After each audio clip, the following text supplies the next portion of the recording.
네, 설 연휴에도 그 친척들, 네네.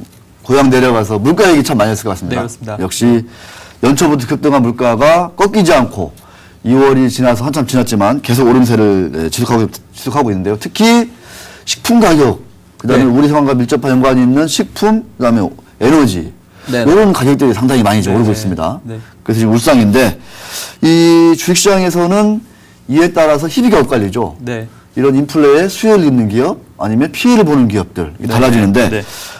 피해를 보는 기업들 괜히 잘못 탔다가는 증시가 올라도 손가락 빨고 상당히 손실을 보이기가 쉽지 않을 것 같습니다. 자, 원료값 상승에도 특히 이제 이 와중에 우리 식품업체들 실적이 상당히 좋았다고 하는데 왜 식품업체들 실적이 좋았는지 한번 이유 알아보고 또 어떤 기업들이 특히 인플레 국면에서 수혜를 입을지 한번 더 알아보도록 하겠습니다.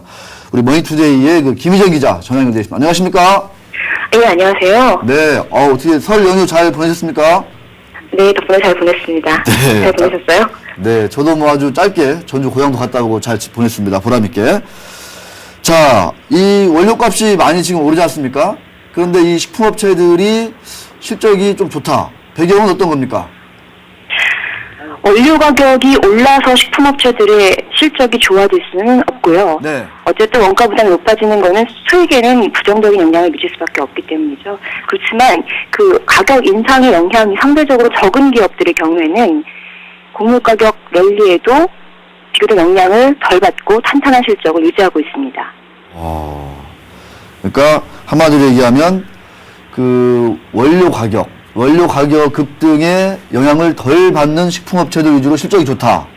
네. 이렇게 좀 정리가 될 텐데 그 구체적으로 네. 어떤 기업들이 좀 실적이 좋은지 한번 좀 알아봐야 될 것 같습니다. 네네. 뭐 일단 빙그레, 예. 네, 우리 정영애 기자가 궁금한 게 많다고 그래요. 네, 질문해 주시죠. 네네. 빙그레나 농심 또 롯데상감 등의 업체들이 있는 걸로 알고 있는데요. 저 김희정 기자께서는 어떤 업체에 좀 주로 관심을 가지고 계신지 여쭤보고 싶습니다. 우선순위를 먼저 어느 기업을 두고 있느냐 그런 질문이시죠? 네. 네. 네, 가장 악세가 컸던 기업, 그리고 그 악세가 좀 해소되고 있는 기업을 우선순위로 둔다면 저는 농심을 꼽고 있는데요. 농심이요? 네. 사실 왜요? 농심이 네.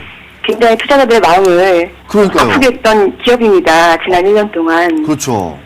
주가 흐름을 보면은 작년 1월 이후로 꾸준히 주가가 계속 빠졌어요. 그러니까요. 지금 26만 원대에서 지금 현재 20만 원대로 네. 내려앉았는데 가장 근본적인 이유는 그 라면을 먹는 수요가 줄어들고 있다는 것이었습니다. 그렇죠. 그리고 플러스 알파로 근본적으로 밀가루의 가격 인상이 워낙 큰 원가 부담으로 작용을 했던 것이죠. 네. 그런데 이 수요 하락 부분이 3분기를 끝으로 4분기의 출하량 증가로 이어지고 있습니다. 이 때문에 지금 이트레이드 증권이나 뭐 기타 여러 증권사들이 농심의 목표 주가를 상향을 하고 있는 상황이고요. 네. 출하량 증가가 4분기 매출에 실제로 4%, 3% 정도 증가하는 요인으로 작용을 했습니다. 그래요. 네. 근데 이제 그 밀가루 가격 인상이라든가 그다음에 라면 수요의 어떤 그 감소. 신라면이 예전처럼 인기가 별로 없잖아요. 네네. 쉽게 얘기하면. 그런 악재들이 반영이 되고 4분기부터는 출하량이 늘고 있다. 네. 그러면 그러니까 라면 수요가 회복되고 있다라고 볼 수 있고요. 라면 수요가. 여기 영향을 미친 이유는 날씨가 워낙 추웠습니다. 겨울에. 예. 잘 안 나가요. 안에서 많이 먹습니다. 컵라면 안에서 먹는가요? 네. 라면 수요가 조금 늘어나고 있고요. 네. 그 결정적으로 또 경쟁사들이 영업 부진이 좀 심했습니다. 오뚜기 같은 경우 오뚜기.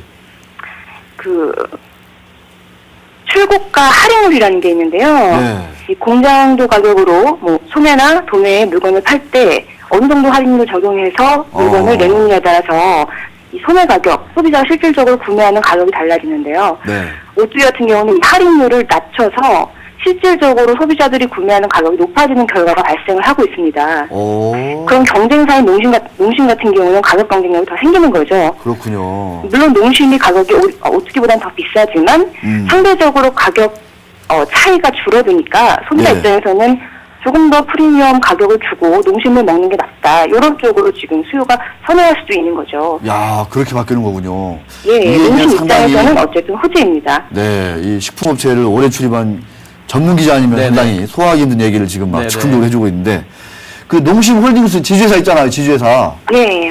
거기가 오히려 상대적으로 저평가되어 있다 이런 얘기도 있던데 좀 어떻습니까? 뭐 농심을 더 봐야 되는 건지 아니면 지주회사를 봐야 되는 건지.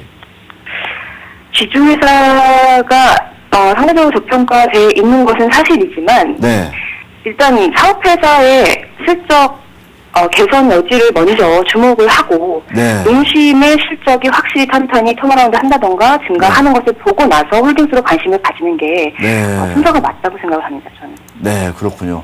우리 김정 기자는 재테크 전문 기자로 네. 스타벅스를 마시는 여자, 스타벅스 주식을 사는 여자, 뭐 이렇게 좋은 네네네. 책도 낸 적이 있습니다. 아주. 올해도 좋은 책 한번 쓰십시오, 김희정 기자. 네, 감사합니다. 그렇습니다. 그 농심 말고 예. 그 뭐 빙그레나 롯데 계열이라든가 그 외에 또 이렇게 올해 실적이 좀 올해 실적을 주목해서 봐야 될 그 식품업체들 혹시 있나요? 좀 짤막하게 좀 언급 좀 부탁드리겠습니다. 네, 일단 빙그레. 빙그레. 빙그레는 빙그레 하면 뭐 특유에도 붕어싸 많고 히트 상품이 워낙 많은 기업이죠. 그렇죠. 근데 이 스테디셀러 제품의 한계는 마진이 정해져 있다는 거예요. 아, 근데 빙그레가 끌레도르라고 이제 프리미엄 제품을 공격적으로 확장을 하고 있는데 끌레도르? 이게 이제 끌레도르라는 고가의 프리미엄 아이스크림인데요. 이게 편의점 시장에서 점유율이 점점 늘어나면서 오. 마진이 높아지고 있습니다. 그래요. 통상 원래는 4분기는 빙과업계의 비수이기 때문에 적자를 기록하는 게 당연한 거고요. 그렇지만 이번 4분기 같은 경우는 매출이 한 2자릿수 가까이 늘면서 와. 그 적자 폭이 많이 줄어들었어요. 그렇구나. 또 한 가지 좋은 거는 원자재가 많이 올라간다고 해도 네. 원료 가격이 많이 올라간다고 해도 빙그레 같은 경우는 수입 원료의 비중이 워낙 낮습니다. 전체 매출액이 한 6% 정도밖에 되지 않고요. 네. 그리고 또 뭐 원유나 빙과 업체에게는 또 이 구제역이 리스크가 될 수는 있어요. 아. 왜냐하면은 그- 원유의 생산량이 줄어든다거나 우유, 예. 여의치 않아질 수는 있는데 빙그레는 그럼에도 불구하고 이 원유, 흰우유의 사용 비중이 10% 정도밖에 되지 않습니다. 그렇군요. 예, 그리고 가공유에서 나오는 분유도 수입으로 대체할 수 있기 때문에 네. 원료 부담에서는 상당히 자유로운 몇 안 되는 기업 중에 하나라고 볼 수 있어요. 네. 자, 김희정 기자, 오늘 아주 그 알찬 내용 너무너무 고맙습니다.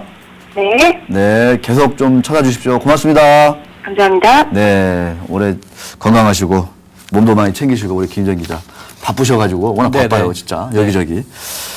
자, 빙그레가 상당히 좀 원자재 가격에 영향을 덜 받는다. 실적이 네. 좀 주목할 만하다. 농심도 이제 최악은 지난 것 같다. 네네. 이렇게 상당히 인사이트 깊은 얘기를 해 주셨습니다. 종목 탐험으로 넘어갑니다.